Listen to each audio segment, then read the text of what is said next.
What's that? Who there? Whoa. All right, so we've got two questions left. The first one before we get to the brainstorm is more like emerging trends at a higher level. So what are a couple of just like areas that really excite you, either if you were to put an investor hat on or just as a consumer for the next kind of 2 to 3 years? One trend that gets me excited is the housing market becoming a lot more liquid. There are companies working on this like Zillow or Open Door, but I think that there's especially actually accelerated by the pandemic, the idea of, for me living in New York, spending 1 month of the summer away from New York where I can work remotely. Those types of living experiences are going to be enabled by a much more liquid housing market. What I mean by that is like the line starts to blur a little bit between what it means to stay in a hotel versus what it means to stay in an apartment, or what is the difference between an Airbnb and a short-term rental of 2 months, right? And what's the difference between if you can, buy a place and it's a very liquid market, then it becomes a lot easier to do what I said, where you're having a hybrid living experience. Maybe you're spending the month of February in Utah so you can go skiing and then you work during the day. Or, I think those things are very exciting for me because I love New York City and I'm very bullish on New York, but I also love being outside New York City, and I'm excited for all the things that will make that a reality. What else? I think another thing that another trend that I'm very excited about is the way that talent and labor can be accessed. I think it's become clear. I love talking to people who have a ton of experience and are really smart in what they do and getting their advice and learning as much as possible. And there are expert networks where you can pay like hourly consultation fees to tap into an expert in X field. And I think primarily they're used by hedge fund investors to get information about markets. But that concept of we have all of this tacit knowledge in communities, and a lot of that knowledge is untapped or difficult to access. That I think will start to change, and I think that's like something that I'm very excited about. I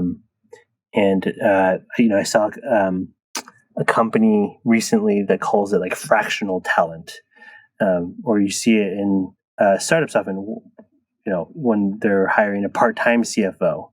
But how do you access the best, world-class experience, world-class expertise when you need it, without having to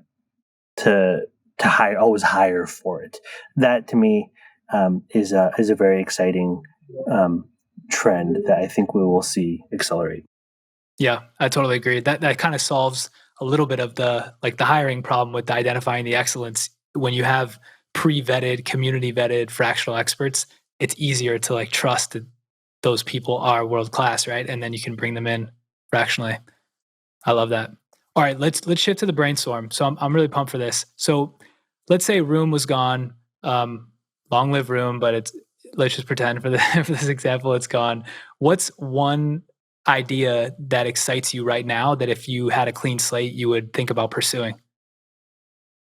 I think one of these two trends definitely sound interesting to me.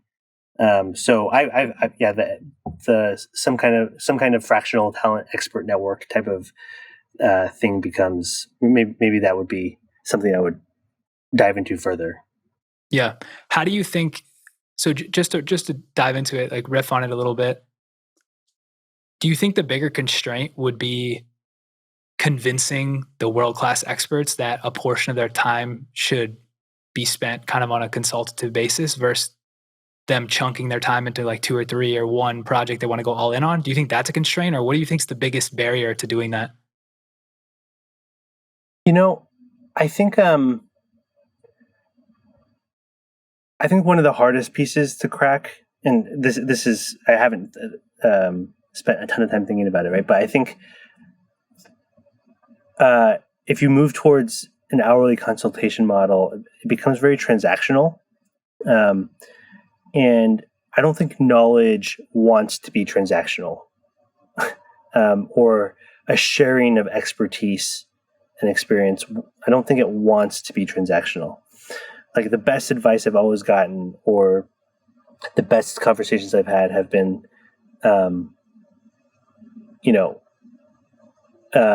me getting introduced via mutual connection and someone giving me their time because they want to, and they're, as a result, generous with their insights.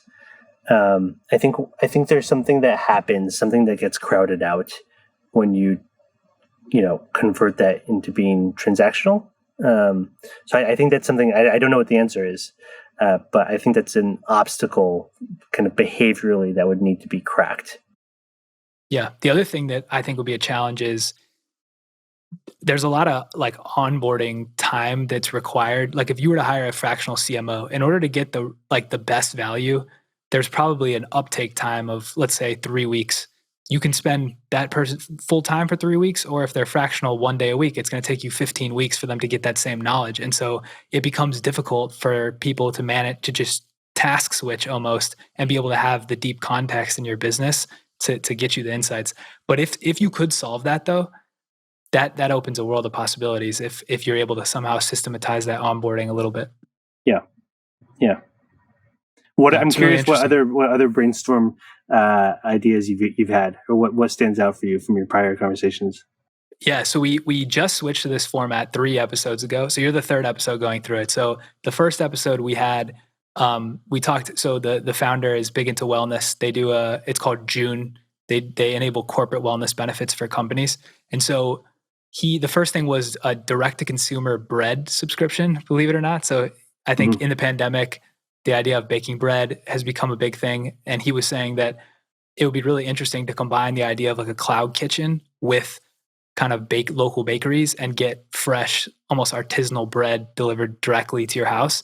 And could you expand that to be like you're sourcing the best chocolates, the best cheeses, the best breads from these different places? So, I think I want a jean subscription business. I feel like me too. I wear out my jeans about pretty reliably, like once every 12 months. And then there are holes to be patched, and then I have to go and like buy, and I kind of know what I like when it comes to jeans. I don't want to go out and buy those jeans every single time and get them tailored every single time. And, I would love to have a jean subscription business. Yeah, just like clockwork. Every 12 months, you just get a new pair, exact same every 12 size. months, and maybe the older pair, goes to gets refurbed and donated or something. But I would love to, like, it's also really hard to find jeans that fit the way that you like. And that's what I was going to say. That's the hardest part about jeans. I feel like, especially for men, it's impossible to find the right fit. So I want jeans that fit really well, that I don't have to go out and rebuy every 12 months. Yeah. And that would be a massive opportunity. Yeah. I feel like every guy's I've tried on 10 different brands, and sometimes they fit in the store, and then you get them home, you wash them one time. And so why doesn't that exist? That's what I don't understand. That's a great idea. If you want to start it, let me know. And yeah, that's great. So that's a really compelling one. The other one in the last episode hasn't dropped yet. But the 2 things we talked about, this one was actually really interesting. So it's the founder of Monument. So it's an online alcohol treatment platform. He's had a couple exits with some different businesses, but he has a unique kind of venture model where instead of just deploying capital, he gets excited about these ideas and he finds an operator, and then he spends like 5% of his time in the first couple months getting it off the ground, and then takes a little bit of equity and just helps on a consultative basis. So his latest one is he found this guy in Europe that's taking 1990s Land Rover Defender trucks, buying them in Europe, and then like refurbishing them. There's like a stop in Amsterdam, and then there's a stop in Connecticut, and he's working with this guy to create almost like a Build-A-Bear type experience where you can see where your truck is and like the components you're buying. And he said it's really affordable somehow. Like it's the same price as like a normal sedan, like a Honda sedan would be, which is crazy. So that was one he's pursuing that we talked about as well. Yeah, I'm gonna think more about this jeans subscription business because I think I feel like that's a product that I would want. Yeah. What do you think is the reason why? Just on the fit side, like the delivery subscription is critical as well. Like I can't believe no one's done that. But like on the fit side, why do you think it's so inconsistent to find jeans that fit? I mean, I think the reality is you have high heterogeneity of body types. You got like people who are wider with shorter legs. You got people with like long legs. I mean, I think it's you have people with very different body types. It's funny though that I feel like you have less of a problem with shirts. Like you would say it's hard to find shirts that fit, but it seems a little easier than jeans for some reason. You know, I think there's maybe more margin for error because if you have like a shirt that's baggy, then the fit maybe matters a little bit less. But yeah, jeans. I think also maybe from a fashion perspective, like there's probably jeans have gone from being very baggy to being a lot less baggy, and so they're a little bit more, I don't know, like form fitting and tighter. In which case, like the shape of it kind of matters more.